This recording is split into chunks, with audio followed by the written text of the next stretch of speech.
Welcome everybody to another episode of the White Sox Did What podcast, brought to you by me, Harry, and my co-host for this week again, JJ3. Say hi, JJ3. What's going on? All right, and today we're gonna come out hot and start off the topic with White Sox winning streak. We're 6-2 in the last 8 games. That feels kind of good to say. Let's talk about why the wins are happening. Why the wins are happening and not the police sirens that's popping off in the background? You gotta love Chicago, bro. You gotta love Chicago. You know what? White Sox are so hot right now that you got to call the fire, the fire station, ambulance, police. Call everybody in the White Sox because we can't be stopped. We just can't be stopped. Everybody. In fact, let me get my phone out right now. I'm about to call the NSA, the CIA. What are the acronyms are there? NBC? Can we call CBS? Nothing but W's. TNT, ESPN, nothing. All up. No, all that. I'm gonna call HBO like, yo, HBO. The White Sox are hot right now. Two straight shutouts. We need a 30 for 30 on the White Sox. Facts. Right, Facts. How good they become. That's what we need. What I hope is that we're cheating. That's my first guess. I pray that we're cheating like Blanco, who just got caught today. He's done for the season. If we're cheating, I'm all for it. Because let's get these wins, baby. Like, we got defense out of nowhere. 2 shutouts in a row. We still can't score. But who needs scoring? Scoring is so boring. You know what's fun? Defense. And you know what I think is what's causing the White Sox to all of a sudden win?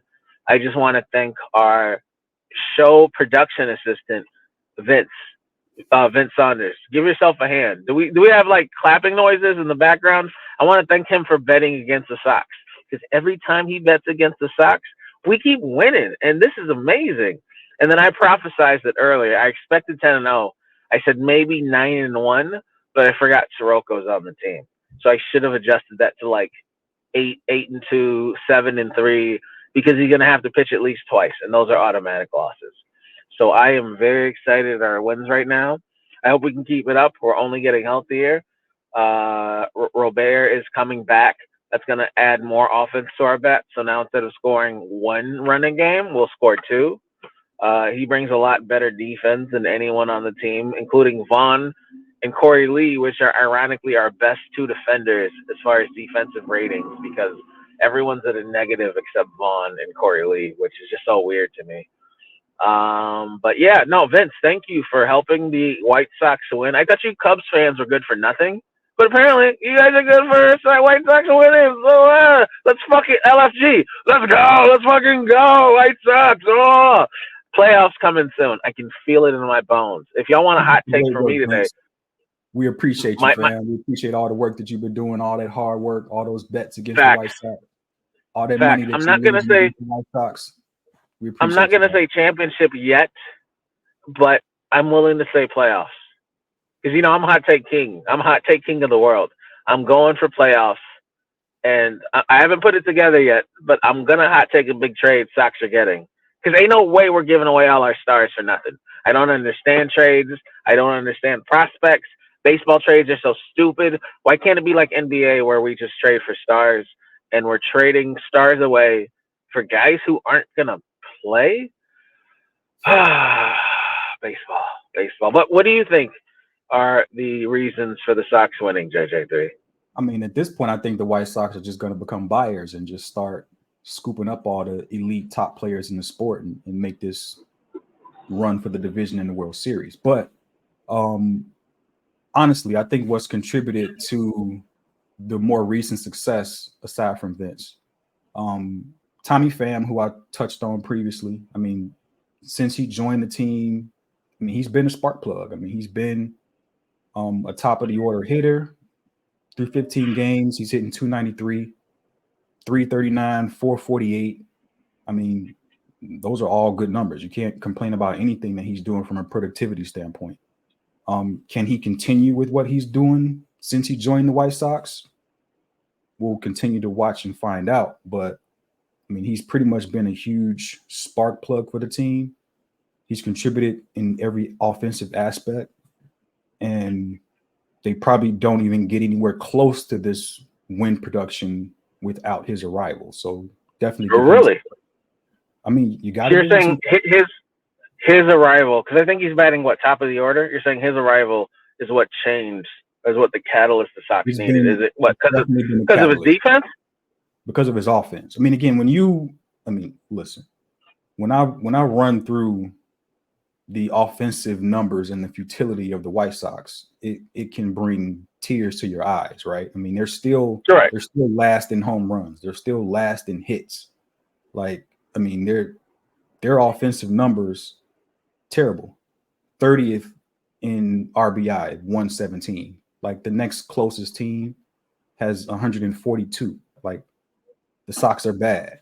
When you look at runs, 30th in runs at 128. The next team above them has 152. I mean, when you look at average, 30th in average at 216. Like the next closest team is at 218, but the Sox are still last. Like they're bad in every offensive category, and I've touched on this before. I mean, they're 29th in hits, so there's one category where they aren't dead last. So they're 29th in hits at 308, and the one team below them is the Cincinnati Reds at 305. So offensively, in every statistic and every measurable metric, Sox offense is just bad, and bad is It is. the nice way to put it. So when you bring in a guy like Tommy Pham, who is actually producing quality offensive numbers, quality plate appearances when he shows up, yeah, it's been a positive factor. I mean, he's one of the only guys on the roster right now that's hitting well. I mean, seriously. So, yeah, it's Tommy Pham's been doing good. My favorite guy on the team, Corey Lee, 3 for 3 today and Yeah, 2-0. Shutout of the Nationals, two shutouts in a row. Never thought I'd see the day. yeah, your guy But Cole Lee's Tommy definitely been doing well for sure. Definitely got to shout and him out. and I don't think they're part time in them anymore. I don't see Maldonado's name anywhere. I think they're slowly just gonna say, you know what, Corey Lee, take the starting spot because Maldonado's the Maldonado worst is hitter. not playable. He's terrible. He No like defense and no any offense. That is crazy. any intelligent manager, and here we are. I'm going to question your boy Pedro Cafal's intelligence as a manager, but any intelligent manager, any intelligent front office group would look at Corey Lee and look at Maldonado and say that there's no decision to be made. Like the other guy, you might as well DFA him and just give the job to Corey Lee permanently and just rock it out. I mean, Lee's 309, 341, 494 with the slug, and his OPS is 835. I'm not even going to bring up Maldonado's numbers because, again, they're putrid. Like, you want to bring a tear to your eye, you look at numbers that Yeah, bad. He's they're not basically even over the alcohol limit for drinking. That's how bad it's been for look, Maldonado. Like you can't get Maldonado. drunk. You can't get drunk off Maldonado. No, you can't. Like he's been terrible.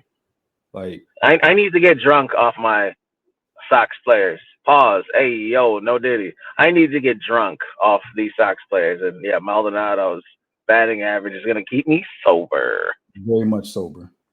So you don't have to worry about getting stopped by the police with Maldonado. So you're gonna be all right. But yeah, man. I mean, Pham has been a difference maker.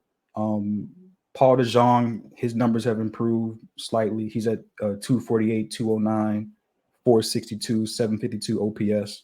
So there's an uptick in some of these players' production. Eloy Jimenez, similar uptick in his production as well. He's at 216, 276, 379, 655 Vaughn's OPS. So Vaughn's even increased.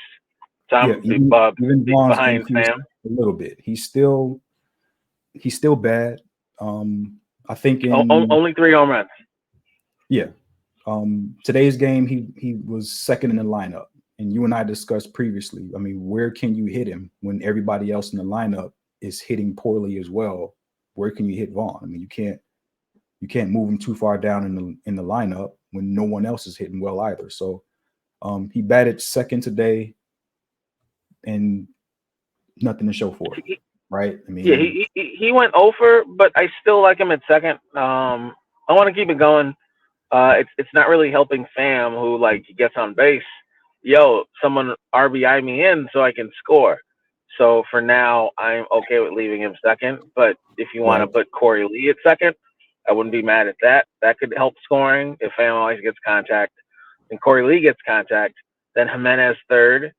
Then we could put Vaughn fourth. But fourth and fifth, three, four, and five are so intricate a position because those are the guys that are going to have the chances for the grand slams. So Vaughn needs to show more power hitting if he wants to be at three, four, or five. So I'm actually okay with second. I'm okay with six, but Yeah. yeah, three, four, and five. You got to put your hot hands on there. Robert's going to come back. I could see Gavin Sheets being taken out the starter role as far as fielding and just go. He can't be DH because Jimenez messes up so much only being DH. So I'm not sure where you put Sheets. Maybe third again because they have Vargas playing third. I'm not too fond of Vargas. Put Sheets at third if he can play third because I know Sheets is playing right field and center field. Yeah. But when Robert comes back, he's going to take his center field spot or his right field spot. I'm not sure because I think they got Pham playing both right field and center field, right? Or am I mistaking what Pham's playing? But either way, Robert's going to take one of those. I can see the outfield being Robert, Pham, and who's our final Benintendi. spot? Oh, right, Benintendi. He's left field. Then I guess Sheets would just be the maybe backup at third, Right. backup Well, not catcher. at third. You're not going to put Sheets at third or catcher. You're not going to do that. Well, third we got who do we have playing third? We got Pilar played third today. Schumacher. And him too. But you're definitely not gonna. You're not putting Sheets at third. That's a disaster waiting to happen. Let's not get too crazy. I'd probably be wanting them to fire Pedro Gaffal tomorrow if he put Gavin Sheets at third base. I don't want to see it. What about move Vaughn back to third base like he was? Well, last couple of years he played everything, but I thought he was a decent third base. But we know who owns the third base spot. But just because of injuries, I think he can move some stuff around. It's just complicated with Sheets and well with the Jimenez being DH and eventually the starters coming back in the outfield. You got to put Sheets somewhere because I still want him in the lineup. So you can't have two DHs because Jimenez can't play the field without getting injured every time he coughs. So you're going to have to figure out a place to put Sheets on the infield because I don't think you can put him in the outfield unless we want to experiment with Tommy Pham and maybe move him to second or third or figure out something. I can see Sheets at second. Oh, I can't see Sheets at second, honestly. So No, so I what can't. infield spot can Sheets play when Robert comes back? First base. So then we're I moving don't. what Vaughn to third. We're moving I Vaughn to don't third then. see. Realistically, I don't see Sheets being able to play any infield position besides first base. And this is part of the White Sox problem going back a few years to even when La Russa was the manager. Like they had a lot of redundancy at the same positions where you had a lot of guys that were first base DH types who all kind of fit the same role. And you didn't really have any other place to put them and play these guys. So that's why you had Vaughn playing in left field. That's why you had Sheets playing in right field, because you had too many of the same player type profile. So guys kind of got put in the wrong positions. So I don't trust Sheets. I don't trust Sheets at any infield spot outside of first base. Like second, maybe you can get away with second. Maybe if we want to get crazy and we just feel like we don't have any other choice, maybe second. I'm sure he probably has the more than enough arm strength for third, but I wouldn't trust his reaction time at third. I wouldn't trust him to play third base and not have a ton of errors at that spot. And you just can't afford to have a slew of errors at third. So I don't trust him in that position. So I mean, and we aren't even going to talk about shortstop. That would just be completely laughable. So No, we can't have him in short. Even though Paul DeJong has been terrible, and I for $5 million, I really wanted to keep Tim Anderson. I get it. He got punched in the face and embarrassed the city, but his defense was decent. It wasn't great. It never was great, but his the offense city and contact hitting was great. I feel like that's why he got traded because it's not like we have to pay him a lot. and even if we had to extend him, it would have only been like 10, 15 a year, so he wasn't going to break the bank. So it's like we really let go of Tim Anderson, who's a starter in this league, for Paul DeJong, who, in my opinion, on half the teams would have been a backup. So it was. I wasn't frustrated seeing Tim go. I was frustrated at what we didn't what we replaced him with. It's like a Lovey Smith in football. Of course, Lovey went like 8-8 like the last 3 years, and that's decent. And people weren't necessarily mad. Well, people were mad about the firing. I wasn't mad about Lovey firing. I was just mad what they replaced him with in Trestman. Like, yeah, you're gonna fire Lovey, upgrade. Don't downgrade or toss something up in the air. Upgrade. Go after the. I thought for sure we were a candidate for like Corey Seager or somebody. All right. We let go Tim because we're upgrading. We let go Tim to promote a league backup to starter level, and his defense has been almost dead last in all shortstop positions. And then we're not even getting the contact hitting we're so used to from our shortstop, because that's where Tim was. Tim was at the top of the order, and I'm not saying we scored a lot, but if we had the right hitters behind him and Eloy stayed healthy and Abreu had his MVP season again, Tim always got on base. So when Abreu hit his home runs, they were never single home runs. They were always 2-run home runs, 3-run home runs. And that's, I think, what we missed. And I'm so mad that we're not getting that anymore, because we just – I won't say lacked power hitters, because we never really had a bunch of power hitters. It was always Eloy, Abreu, and Robert. And you could argue Berger was becoming one, but for some odd reason, we just said, fuck it, move him too. So, yeah, I don't know the Sox future plans. I don't know what's going on. You could call it a garbage year and Grafal's prove it year. You call it a super restart, but I'm not big on prospects or care, or me, generally any team. I don't care about prospects enough to put my hopes on them, because if the prospects are that great, see what they do in AAA, bring them up. I don't get the minor league system. I don't get all the different divisions. I'm so big on what the NFL did with the CFL, even though they never really took players from the CFL, which is terrible. Or what Hoops did with the G League. They're actually taking players from the G League. There's no G League, then a league under G League, then a league under that G League. It's 3 places you draft from: overseas, G League, or college. That's it for basketball. For baseball, it's you draft from you draft from college. You keep them in minor leagues a little bit, but then you trade overseas and they start right away. Why aren't the overseas baseball guys going to the minor leagues? Again, to me, I can't speak for anyone else. To me, the minor league baseball system is the weirdest thing ever, from trades on down.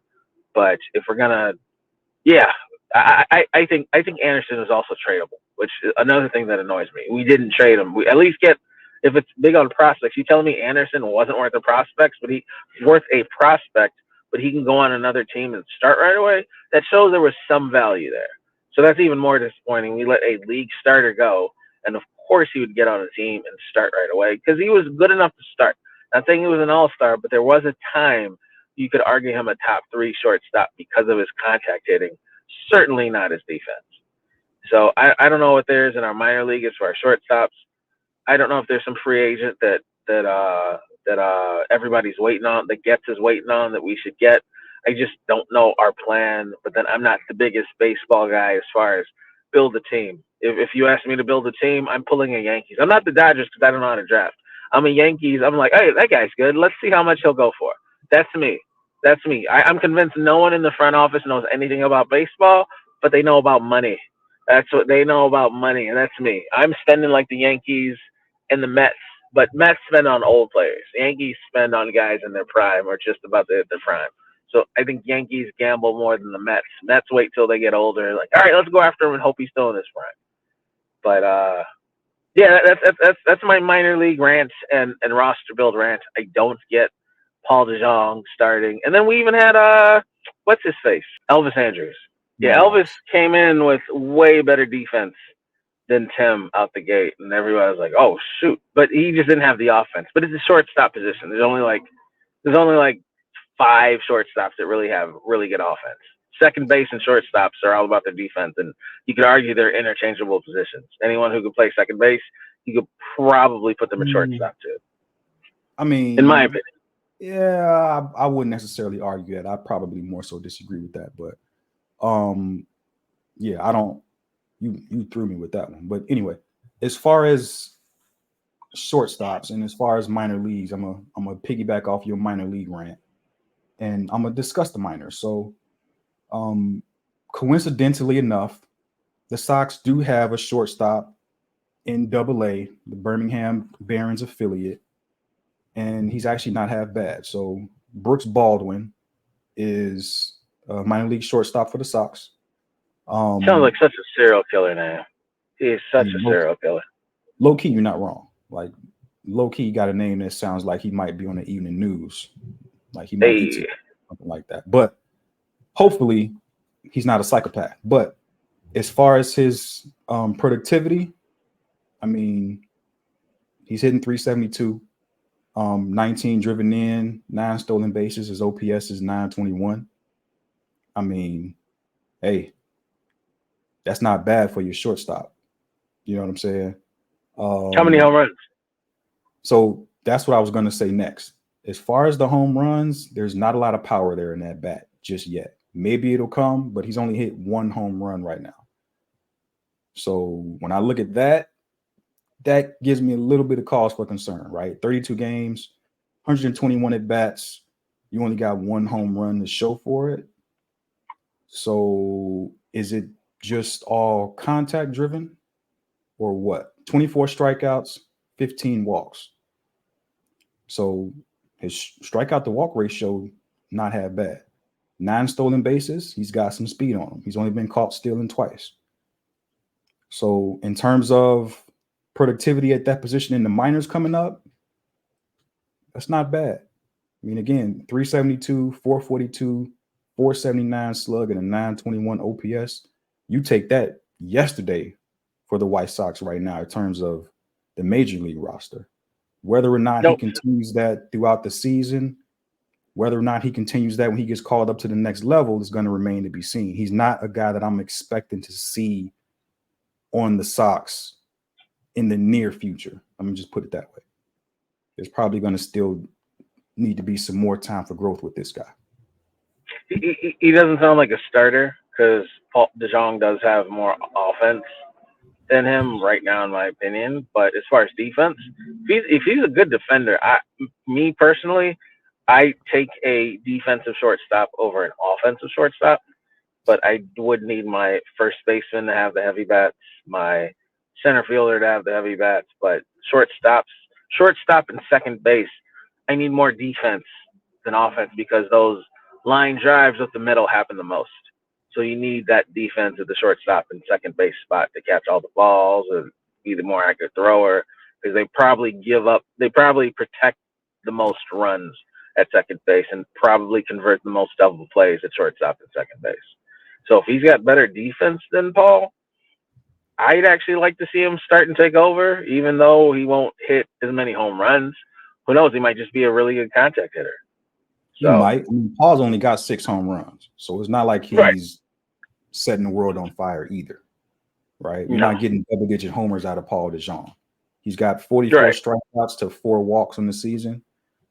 I mean, if we're banking on defense to be the calling card of Paul DeJong right now of why he should be the everyday shortstop, I'm still gonna shake my head at that because I'm not impressed with what I'm seeing from an offensive or defensive perspective as far as he's concerned. But just from a minor league perspective, I mean, you got a 23-year-old kid in the minors right now in Double A, which is really where from the minor leagues, Double A is when these guys all start actually getting tested for the first time.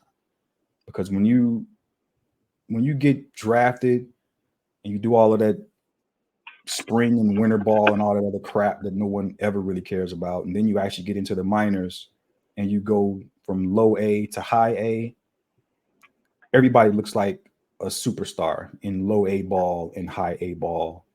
It's all pretty much completely irrelevant. I mean, you look at any minor leaguer stats in low A, you would think they're all Barry Bonds.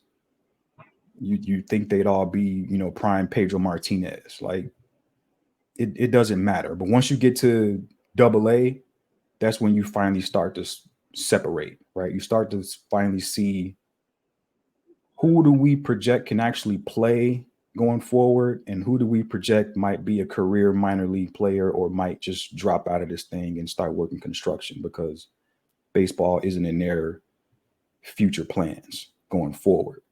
So right now, Brooks Baldwin, even though he sounds like a serial killer with the name, I think he's somebody to keep an eye on going forward, and he might Yeah, be potential to check on. yeah, On him. I'm thinking serial killer too. I was gonna go porn star, but Brooks Baldwin's either a serial killer or like a secret identity for like the next Spider-Man. It's No, not or Deadpool. It's not quite porn star. No, it's not porn star. You gotta switch up the name for porn star. You gotta get more creative than Baldwin is the last name. It's not gonna work. Like the Brooks part might be fine, but you gotta put like, something crazy as the last name to keep the flow. Yeah, absolutely. And even though we talked about minor leagues, that was supposed to be our third topic, but we somehow snuck it in second.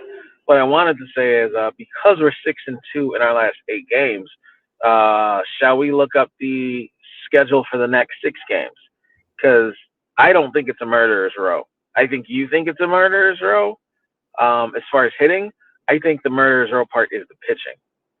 We've got the Yankees for the next 3 games, followed by Toronto for the next 3 games. And if you want to add more, we've got Baltimore after for the next 4 games. I think Baltimore and the Rangers and Twins are the 3 hottest hitting teams in the league. That's going to be a little rough. But Yankees aren't hitting how Yankees are supposed to hit. But they're pitching. Gill has been their best pitcher out of nowhere. And mind you, they don't even have, what's his face back? Their star pitcher, their ace. Oh, Garrett Cole. Yeah, Cole. Like their pitching is great without Cole. Rodon is doing his thing right now, like he did with the Sox. As long as he doesn't have and he's got more control than he ever has. Maybe it's that stadium. He showed control with us, but it wasn't as consistent, which is why we let him get an extra 2 years, even though some wanted him gone because he always got injured. And then when you get injured, it's harder to develop because now you're healing and then you're working on your craft after you heal. But that last year where he was fully healthy, I thought he showed his most control for the Sox. And a lot of people just were like, I guess let's give him a contract, but what if it's just all smoke and mirrors because it was a contract year? But he got a decent contract for the Yankees and has been showing up since and staying healthy. So against the Yankees, we're going to have to go up against Gill versus Soroka. Gill's already going to get that win. I'm not even going to bullshit. I don't see Soroka doing anything with the Yankees, let alone versus Gill. We've got Cortez versus Clevenger, both basically the last guys in our lineup. I'm glad it's not Clevenger versus Stroman because that's an automatic one because Stroman's probably the third best pitcher. It goes Cole, Rodon, and then it goes Gill, Rodon. Well, if you want to count Cole, it goes Cole, Gill, Rodon, and then Stroman. So they have a mean first 4, and then their 5 is kind of a toss-up. Whoever kills majority will probably just officially win the 5th spot because they got like a 6th or 7th man rotation. And then you got Flexen versus Rodon. I think that might actually be a pitcher's duel because Flexen and Fetty have been pretty solid, and I am liking the way Flexen and Crochet have been pitching this year. And then versus Toronto, because we're going to go to New York and then we have to go to Toronto. Fetty versus Berrios. I think Berrios is their second best pitcher on Toronto. I think Kikuchi's their best pitcher on Toronto, and Kikuchi gets to face Crochet. So it's going to be a pitcher's duel, Kikuchi versus Crochet. And Toronto hasn't been hitting that great either. They're hitting average. I think they're hitting better than the Yankees, but Yankees always have that home run threat because Yankees just, like me, they just buy the big bats. They don't care who, and they're healthy. At least as far as batting, they're healthy. So even though they might only score 2 runs a game, those 2 runs are probably going to be home runs. And that's a dangerous part of playing the Yankees. They don't hit that much as they should, but they hit it out the fucking park. And then Clevenger again in a repeat versus Bassett. I don't like to see Clevenger twice before I see Crochet. That's not a good sign because I'm seeing Clevenger and Soroka twice. And then we get into the when we come back from the road trip, we get into a very, very hot Baltimore that can't stop hitting home runs from every spot 1 through 8 in their lineup because they got that guy Cowher at like 8, and he's also on fire. But then we got Soroka versus Means, a loss of Soroka. Flexen versus Kremer. I don't think I've seen Kremer pitch yet, but we got a chance. And then Fetty versus Burns. Burns is pretty good, and then it ends with their two aces. Crochet versus Bradish. I'm going to keep giving it to Crochet because I think he's a top 5 pitcher, and it doesn't matter how hot you are when a top 5 pitcher's there. With those next 6, 7, 8, 9, 10, I see 5 and 5. I'm sorry, 6, 7, 8. Yeah. I got us the next 10 games at 5 and 5. A lot of winnable games. I won't be shocked if we beat Yankees, but for us to beat Yankees, it has to start off with Clevenger getting a win. I don't see Soroka winning, but Flexen versus Rodon is a toss-up. Oh, How about you? We know for a fact Soroka's not winning. Every one of his starts is a guaranteed loss. So you see a series win versus the Yankees, 2-1 series win. 2-1, but it's all on how Clevenger does that Friday start. Because Friday he starts versus Cortez. Cortez isn't that great. Gill and Rodon are, but we have a strong chance against Cortez. If we can beat Cortez, we are going to be pretty solid beating Cortez. And then it's all up to, honestly, Flexen versus Rodon. I just don't see how Soroka can outpitch Gill unless we start playing Soroka like we do Clevenger, where Soroka only gets like 2-3 innings and then we switch it out, which I actually like that to happen. So Soroka, my fault. I see it the other way. I see the Yankees winning the series 2-1 over the Sox. Could potentially be a sweep. I see the Sox getting a 2-1 series win over the Blue Jays. And then you got that 4 games against the Orioles, and that I'm not feeling too warm and fuzzy about that Orioles series coming up. So that could be a rough one. It's at home, but it doesn't really matter because the Sox don't have the best home field advantage because the on-field product for the team isn't great. So I kind of see them losing that series as well. So the 5 and 5 in the next 10 games, I don't see it. I see more of a 3 and 7 kind of backslide a little bit from our winning next 10. So you got the Yankees beating us in the series. Yeah, you got I see the Yankees Toronto. Yeah, I see the Yankees arguably sweeping. I see you get 2 out of 3 from the Blue Jays, and you grab probably you steal a game from the Orioles. Probably that Sunday afternoon game against the Orioles, the getaway game. You might steal that one, that Saturday or Sunday afternoon game.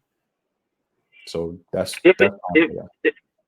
if none of these teams get into a slugfest with us, I think we can beat all of them except for the 2 games at Soroka.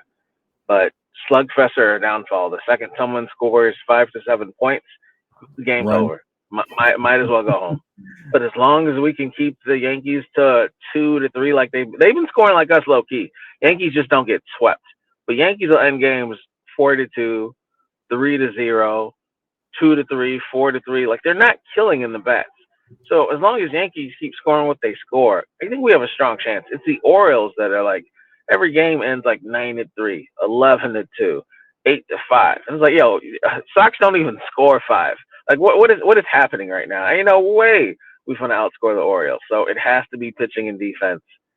Because outside of that, it definitely has to be pitching and defense. I don't trust the pitching and the defense. So that's part of the issue. I don't believe that the pitching and defense for the White Sox is going to be good enough in a series with the Orioles or the Yankees. Yo, Vince, if you want to put your Cash App up there so people can send you money to bet on against the Sox, feel free to, because we need some wins coming up and you put in your Cash App, people donating like everybody donate like $1. It doesn't have to be much, but if 100 of you donate $1, I will make sure he doesn't take the money to the strip clubs. I promise you, I will be in those strip clubs just paying to get in, waiting, getting danced on, Just watching watch. for Vince, watching. I'll keep watch. I'll be watching for Vince to come in. Like, don't you come in here. Bet that money on FanDuel on the Sox to lose. And That's then right. watch us win. I'll protect your interest.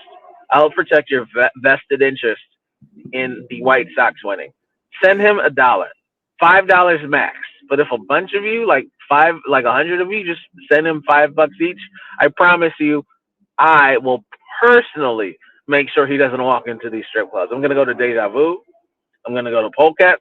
I'm gonna go to Atlantis, and I'm gonna be like, hey, do you see this guy here? Kick him out because Kick we're him trying to out. win. Go Sox. Go Sox. Now, where are your prettiest dark skinned dancers? I'm here for all of it. Oh Where man. where are your finest dark skinned Where's dancers? where's I'm the top here. shelf? I am here for all of it. So please send $1 to Vince's Cash App so he can bet on the Sox, and I can show y'all the bets. A bet against the Sox. We don't want him to bet on the Sox. We want him to bet against the Sox so we Right. can win. So we can win. So we can keep the mojo going. That's what we really need. That's the secret weapon. Absolutely. Crack the code again. That's the secret weapon right there. Facts. Yeah. Toronto's got you take out Vladimir Guerrero and maybe like one other guy. Low key, Toronto's kind of in the Sox position where they don't really have the best hitters, but they do have a great hitter in Guerrero that's not just a DH. But outside of that, they're not really a super hard hitting team like the Yankees and the Baltimore lineups potentially. Well, Baltimore is definitely, but the Yankees lineup isn't living up to the bats right now. But they're still winning. I They mean, the are. Yankees keep coming up. The Blue Jays, I mean, they've been more so in the struggle bus so far. I mean, it is still early in the season technically. Absolutely. The Blue Jays probably might need to make a trade, but that's neither here nor there. But that's why I picked the Sox to try to be able to steal 2 out of the 3 against the Blue Jays. I've got more confidence that they can beat the Blue Jays as opposed to the Yankees and the Orioles. And part of it is I because need of what you said. facts. Yankees scared me when I saw them playing the Astros, and they didn't just like barely sweep the Astros. They manhandled the Astros without. I don't even think they scored over 6 any game. It was just defense and pitching, and I was like, "Yo, who are these Yankees?" Because if they get in playoffs and Yankees are still playing like this against the Astros, who always own them, yo, this is different. And Cole isn't even back yet. They're doing this with a nasty 4-man rotation that doesn't have Cole in it.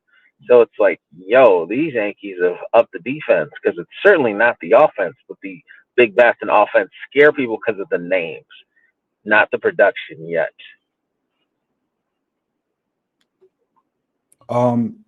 Yeah, I mean, I don't disagree. I mean, that the Astros are another team that's kind of having a downturn as well. But once again, that's neither here nor there. This isn't an Astros podcast, but Facts. they're a team on the downslope. Blue Jays are on the downslope. The Yankees are they were sort of on the downslope, but now they're the Yankees again, and as you pointed out, they've got multiple ways to win, right? I mean, they're winning with pitching right now. They're not the Bronx Bombers of old, if you will.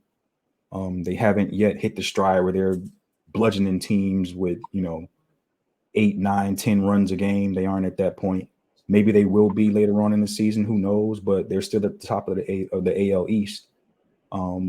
So, hey man, that's not going to be an easy series for the White Sox to breeze through. That's going to be a tough Facts. one, regardless. And do the Sox have multiple ways to win against the Yankees? The answer is Absolutely not. no. Right. Hey, if we can put hell no in the caption, like the answer is hell no. Score. Hell no. Stone Cold Steve Austin. Hell no. I would say hell yeah, but no. Hell no. They don't have multiple ways to win. They gonna get smacked, in my opinion. Unless Vince puts the money up, and then we got a shot. Yeah, again, people send Vince $1 to $5 on his Cash App Let's make this happen. ASAP. Let's keep this Sox streak alive. ASAP. Let's go. Let's go. But other And than then that, outside of that, I think we're yeah, I good. mean, I think so too. Well, let's recap. We talked about the win streak. We transitioned into the minor league offense or minor league defense, just our minor leaguers going, and then we transitioned from that to the future schedule. Yeah, I know. I think you're right. I think we covered the three kind of main topics we can right now. Sadly, the Sox are losing, so there's only so much you can talk about. But I'm not saying I like our future. I like our current, and I hope our current continues to lead into the future because we need to get Crochet some help, and we need to get healthier. And I can't wait to see Robert come back, which I'm hoping is this month. It's sounding like he's coming back this month. So see how he does. See what we do in the outfield, and yeah, with all these injuries, just a lot of names people really don't know. Random, what happened to Yo-Yo? He was our Gavin Sheets, but he could play more positions. Yo-Yo played everything, and then we just let go Yo-Yo. Is he still in the league? Like, how do you go from playing every random position injured, backing bro. up to out the league? Is he? No, So is he still on the team? He got hurt.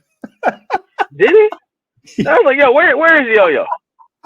That might be a great title for the episode. Yo, where the fuck is Yo-Yo?